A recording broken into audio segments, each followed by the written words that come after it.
यह चलचित्र टाइटैनिक के डूबने को लेकर बना है।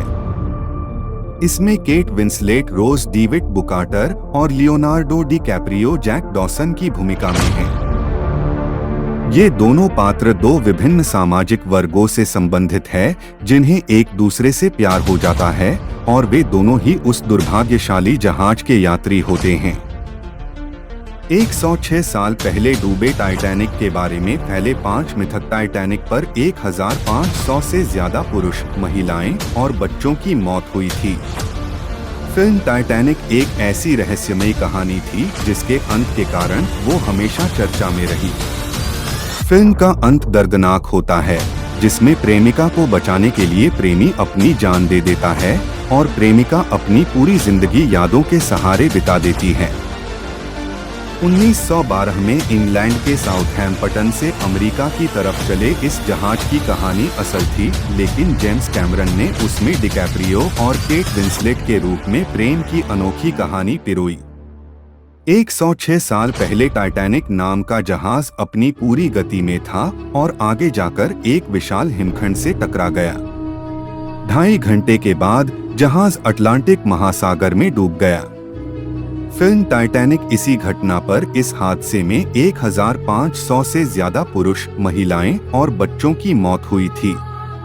टाइटैनिक के डूबने से पहले के घंटों में असल में क्या हुआ, इस बारे में कई मिथक और कहानियां हैं और ज्यादातर लोगों की जानकारी ऐतिहासिक तथ्यों पर नहीं बल्कि इस घटना पर बनी फिल्मों का नतीजा है। Titanic film American James Cameron के निर्देशन में 1997 में बनी थी। 14 अप्रैल 1912 में हुई घटना को एक बार फिर याद दिलाने के लिए 2012 में फिल्म 3D इफेक्ट के साथ फिर से रिलीज की गई। टाइटैनिक के रहस्यमय डूबने के कारण उस पर कई फिल्में, डॉक्यूमेंट्री और कई मनगढ़ंत कहानियां बनी। चलिए एक नजर डालते हैं टाइटैनिक के बारे में फैले 5 सबसे आम मिथकों पर। जो जहाज डूब नहीं सकता था। व्हाइट स्टार लाइन कंपनी ने कभी नहीं कहा था कि टाइटैनिक डूब नहीं सकता। फिल्म टाइटैनिक में हीरोइन रोज की मां साउथ इंग्लैंड के एक शहर साउथहैम्पटन बंदरगाह पर खड़े जहाज को देखकर कहती है, तो ये है वो जहाज जिसके बारे में कहा जा रहा है कि इसका डूबना नामुमकिन है। लेकिन लंदन के किंग्स कॉलेज के रिचर्ड हॉवेल्स का कहना है कि टाइटैनिक के बारे में शायद ये सबसे बड़ा मिथक है। वे कहते हैं, लोग भले ही कुछ भी समझते हों और ऐसे मिथक एक कहानी गढ़ने के लिए काफी है, लेकिन जहाज की मालिक कंपनी व्हाइट स्टार लाइन ने कभी भी ऐसा दावा नहीं किया था और असल में तो इसके डूबने से पहले तक किसी ने ऐसी कोई बात भी नहीं लिखी थी।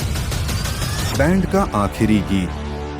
विभिन्न टाइटैनिक फिल्मों के यादगार दृश्यों में से एक में जहाज के डूबने के समय यात्रियों का मनोबल बनाए रखने के लिए बैंड को संगीत बजाता दिखाया गया है। बैंड आखिरी समय में nearer my God to thee प्रार्थना का संगीत बजा रहा है। फिल्म के मुताबिक इनमें से कोई वादक हादसे में जीवित नहीं बचा। ब्रिटिश फिल्म इंस्टीट्यूट के आर्काइव क्यूरेटर साइमन मैककुलम कहते हैं कि ये एक बहस का मुद्दा है कि बैंड का अंतिम गाना कौन सा था। वे बताते हैं, कुछ प्रत्यक्षदर्शियों के मुताबिक बैंड उस समय साहस बढ़ाने के लिए लोकप्रिय संगीत की धुनें बजा रहा था। असल में आखिरी धुन कौन सी थी, इस बारे में हम कभी भी पता नहीं कर पाएंगे क्योंकि सातों वादक मारे गए। इस प्रार्थना का इस्तेमाल इसलिए किया गया है क्योंकि इससे फिल्म की एक रूमानी छवि बनती है। कैमरन की फिल्म के सलाहकार के रूप में काम करने वाले और टाइटैनिक हिस्टोरिकल सोसाइटी के सदस्य पॉल लाउडेन ब्राउन का कहना है कि 1958 की फिल्म ए नाइट टू रिमेम्बर में संगीतकारों का दृश्य इतना अच्छा लगा कि निर्देशक ने इसे दोहराने का फैसला किया। कप्तान स्मिथ की मौत। इसी तरह टाइटैनिक के कप्तान एडवर्ड जे स्मिथ के अंतिम क्षणों के बारे में भी बहुत कम जानकारी है। हालांकि हिमखंड होने की चेतावनियों को नजरअंदाज करने और जहाज की गति कम नहीं करने के बावजूद उन्हें एक हीरो के तौर पर देखा जाता है। लाउडेन ब्राउन मानते हैं कि फिल्म में दिखाई उनकी छवि उन्हें पसंद नहीं, क्योंकि वे जानते थे कि जहाज में कितने लोग सवार हैं और कितनी लाइफ बोट है। फिर भी उन्होंने नावों को पूरी तरह भरे न होने के बावजूद जाने दिया। उन्होंने बताया कि पहली लाइफ बोट पर केवल 27 लोगों को ही भेजा गया, जबकि उसमें 65 लोग आ सकते थे। कई लाइफ बोट आधी खाली ही भेज दी गई थी, जो बाकी के यात्रियों के लेने वापस नहीं लौटी। लाउडेन ब्राउन आगे बताते हैं, जो कुछ हुआ उसके लिए केवल स्मिथ ही जिम्मेदार हैं। कप्तान ने सवार लोगों को जहाज छोड़ने का एक सामान्य सा आदेश दिया था। उन्होंने ये नहीं बताया था कि टाइटैनिक खतरे में है। बाहर निकलने के लिए आपातकालीन स्थिति में निकास की कोई योजना नहीं थी। कोई नहीं जानता टाइटैनिक के कप्तान एडवर्ड जे स्मिथ जहाज से कहां गायब हो गए थे। लंदन के राष्ट्रीय समुद्री संग्रहालय के जॉन ग्रेव्स भी मानते हैं कि कोई नहीं जानता उस रात स्मिथ आखिर कहां गायब हो गए। खलनायक जहाज मालिक।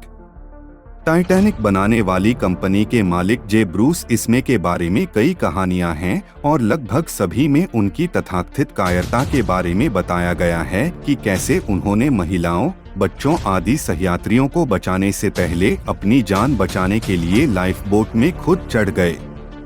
टाइटैनिक ऐतिहासिक संस्था के उपाध्यक्ष पॉल लॉडेन ब्राउन कहते हैं कि इन आरोपों के पीछे इसमें और मशहूर अमेरिकी अखबार मालिक विलियम रैंडोल्फ हर्स्ट की पुरानी दुश्मनी हो सकती है।